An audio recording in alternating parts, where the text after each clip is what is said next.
नमस्कार मित्रांनो, स्वागत आहे तुमचं तुम्हा सर्वांच्या आवडत्या चॅनल आज काय नवीनवर। तर बघा मित्रांनो, आज काय नवीनच्या आजच्या व्हिडिओमध्ये आपण अतिशय महत्त्वाची माहिती पाहणार आहोत। ती म्हणजे अशी की 10thचा जो काय भूगोलचा पेपर आहे म्हणजे जिओग्राफीचा जो काय पेपर आहे, जो तुमचा शेवटचा पेपर असणार आहे 10वीच्या विद्यार्थ्यांसाठी। तर मित्रांनो, अतिशय महत्त्वाची माहिती आपण या ठिकाणी पाहणार आहोत। 100%चे जे काही इम्पॉर्टंट प्रश्न आहेत जे तुम्हाला तुमच्या उद्याच्या पेपरमध्ये येत असतात, तेच प्रश्न आपण या ठिकाणी पाहणार आहोत। त्या संदर्भातचे मित्रांनो महत्त्वाचे प्रश्न जे काही इम्पॉर्टंट प्रश्न आहेत ते तुम्हाला या ठिकाणी प्रोव्हाइड करणार आहे। तर व्हिडिओला शेवटपर्यंत नक्की बघत राहा, संपूर्ण माहिती तुम्हाला कळणार आहे। त्या अगोदर तुम्हाला सूचना आहे, जर तुम्ही व्हिडिओवर नवीन असाल तर व्हिडिओला लाईक करा, व्हिडिओला जास्तीत जास्त शेअर करा आणि जर तुम्ही अजूनही आपल्या चॅनलला सबस्क्राईब केलं नसेल तर लवकरात लवकर सर्वच्या सर्व विद्यार्थ्यांनी चॅनलला सबस्क्राईब करून घ्यायचे आहे। तुम्हाला 10वी-12वीच्या परीक्षेसंदर्भातचं गायडन्स केलेलं आहे, सोबतच तुम्हाला रिझल्ट्सच्या अपडेट्ससुद्धा आपल्या चॅनलमार्फत प्रोव्हाइड केल्या जातात आणि त्यासोबतच 10वी-12वी नंतरचं करिअरचं गायडन्ससुद्धा तुम्हाला आपल्या चॅनलमार्फत केलं जात असतं। तर सर्वच्या सर्व विद्यार्थ्यांनी चॅनलला लगेच सबस्क्राईब करून घ्यायचं आहे। तर बघा 10thचा जो काही भूगोलचा पेपर आहे त्याचे इम्पॉर्टंट प्रश्न मी तुम्हाला या ठिकाणी प्रोव्हाइड करतो, म्हणजे जेणेकरून तुमच्या उद्याच्या पेपरमध्ये ते प्रश्न तुम्हाला येतील आणि जर तुम्ही त्याचा अभ्यास केलेला असेल तर चांगल्या पद्धतीने तुम्ही आन्सर्स त्या ठिकाणी लिहू शकतात। 95चा स्कोअर तुम्ही या ठिकाणी करू शकता दोन्ही पेपर मिळून। तरी आपण लगेचच त्या जे काही प्रश्न आहेत त्यांना पाहूया। तर बघा मित्रांनो, ऑफिशियली आपण त्या माहितीवर आलेलो पाहू शकता। बघा, महाराष्ट्र शासनाच्या शालेय शिक्षण व क्रीडा विभागामार्फत मित्रांनो ही जी काही PDF आहे ती या ठिकाणी प्रोव्हाइड केली जात असते। तर बघा, क्वेश्चन बँक प्रश्नपेढी ही असणार आहे। इयत्ता 10वी माध्यम इंग्रजी विषय भूगोलासाठी ही या ठिकाणी प्रश्नपेढी जी ती उपलब्ध करून देण्यात आलेली आहे 2024च्या मार्चच्या परीक्षेसाठी। तर बघा, सदर प्रश्नपेढी ही 100% अभ्यासक्रमावर तयार करण्यात आलेली आहे। सदर प्रश्नपेढीतील प्रश्न हे अधिकच्या सरावासाठी असून प्रश्नसंचातील प्रश्न बोर्डाच्या प्रश्नपत्रिकेत येतीलच असे नाही, याची नोंद घ्यावी। तरी मित्रांनो, मी तुम्हाला सांगतो, मागील 2-3 वर्षांच्या अनुभवानुसार याच प्रश्नपेढीतील प्रश्न तुम्हाला तुमच्या प्रश्नपत्रिकेमध्ये येत असतात। सर्वच प्रश्न नसतात, परंतु बाकीचे प्रश्न तुम्हाला याच प्रश्नपेढीमधून येत असतात। आता बघा, ही जी काही प्रश्नपेढी आहे ती इंग्रजी माध्यमाची आहे। यामध्ये जर आपण पाहिलं तर बघा, यामध्ये तुम्हाला रिकाम्या जागा आहेत। बघा, मराठी माध्यमसाठी रिकाम्या जागा आणि जे काही इंग्रजी माध्यम आहे त्यासाठी choose the correct option and complete the sentence. तर बघा, ॲमेझॉन बेसिन इज मेनली, तर बघा, characterised by droughts, filled by swamps, covered by dense forest, fertile.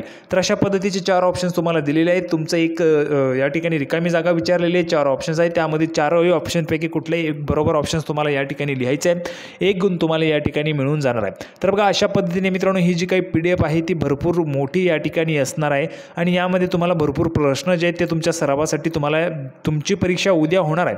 तर बघा, उद्या परीक्षा होण्याच्या 1 दिवस अगोदर तुम्हाला ही जी काही PDF आहे ती प्रोव्हाइड करतो आहे। या PDF मधून जर तुम्ही चांगल्या पद्धतीने अभ्यास केला तर मित्रांनो नक्कीच तुम्हाला पैकीच्या पैकी मार्क्स जे आहेत ते त्या ठिकाणी मिळू शकतात।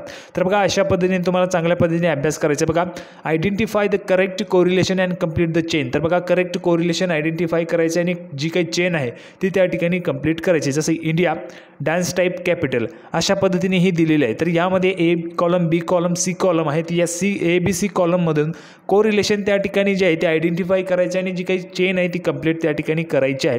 तर अशा पद्धतीने मित्रांनो ही जी काही चेन आहे ती कंप्लीट करण्यासाठीचे तुम्हाला गुण दिले जातील।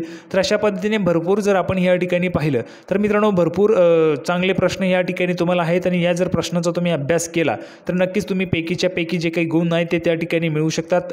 95+ स्कोअर तुम्ही या ठिकाणी मिळवू शकणार आहेत। सेमी इंग्लिशचे विद्यार्थी असतील किंवा मग मराठी माध्यमचे विद्यार्थी असतील किंवा मग इंग्रजी माध्यमचे विद्यार्थी असतील त्यांच्यासाठी ही अतिशय उपयुक्त PDF असणार आहे।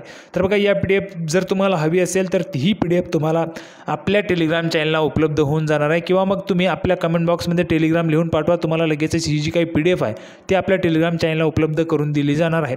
सर्वच्या सर्व विद्यार्थ्यांनी या ठिकाणी चांगल्या पद्धतीने अभ्यास करा। फायनली उद्या तुमचा शेवटचा पेपर आहे। शेवटचा पेपर झाल्यानंतर 10वीची परीक्षा तुमची आटपलेली असेल। तुम्हाला फक्त वेट असेल तो फक्त रिझल्टचा आणि रिझल्ट संबंधितच्या अपडेटसाठी आपल्या चॅनलला सर्वच्या सर्व विद्यार्थ्यांनी सबस्क्राईब करून ठेवायचं आहे। रिझल्ट जसाच लागेल तसा सर्वात अगोदर आपल्या चॅनलमार्फत तुम्हाला लाईव्हसुद्धा चेक करून दिला जातो आणि त्यासोबतच आपल्या चॅनलमार्फत तुम्हाला संपूर्ण अपडेटसुद्धा प्रोव्हाइड केल्या जात असतात। तर चॅनलला सबस्क्राईब करून घ्यायचं आहे। ही जी काही PDF आहे ती तुम्हाला हवी असेल तर ती तुम्हाला आपल्या टेलिग्राम चॅनलला त्या ठिकाणी उपलब्ध होऊन जाईल। तर बघा, या ठिकाणी मॅपसुद्धा आहे, तुम्हाला मॅपमधून बघून हे जे काही प्रश्न आहेत ते तुम्हाला सोडवायचे. तर अशा पद्धतीने भरपूर तुम्हाला प्रश्न जे आहेत ते सरावासाठी या ठिकाणी देण्यात आले. जर चांगल्या पद्धतीने तुम्ही अभ्यास केला, चांगल्या पद्धतीने जर तुम्ही ह्या ठिकाणी अभ्यास केला, चांगल्या पद्धतीने हे जर सराव केला तर नक्कीच तुम्ही पैकीच्या पैकी जे काही गुण आहेत ते त्या ठिकाणी मिळवू शकतात. तर अपेक्षा आहे मित्रांनो हा जो काही व्हिडिओ आहे तो तुम्हाला आवडला असेल. व्हिडिओ आवडला असेल तर लाईक करा, जास्तीत जास्त शेअर करा. चॅनलला तुम्ही अजूनही सबस्क्राईब केलं नसेल तर लवकरात लवकर चॅनलला सबस्क्राईब करून घ्या, कारण 10वी-12वीच्या परीक्षेसंदर्भातचं, रिझल्ट संदर्भातचं आणि करिअर संदर्भातचं गायडन्स तुम्हाला आपल्या चॅनलमार्फत केलं जात असतं. तर आपण पुन्हा एकदा भेटणार आहोत पुढच्या व्हिडिओमध्ये अशाच पद्धतीची महत्त्वाची अपडेट घेऊन, महत्त्वाची माहिती घेऊन. तोपर्यंत धन्यवाद.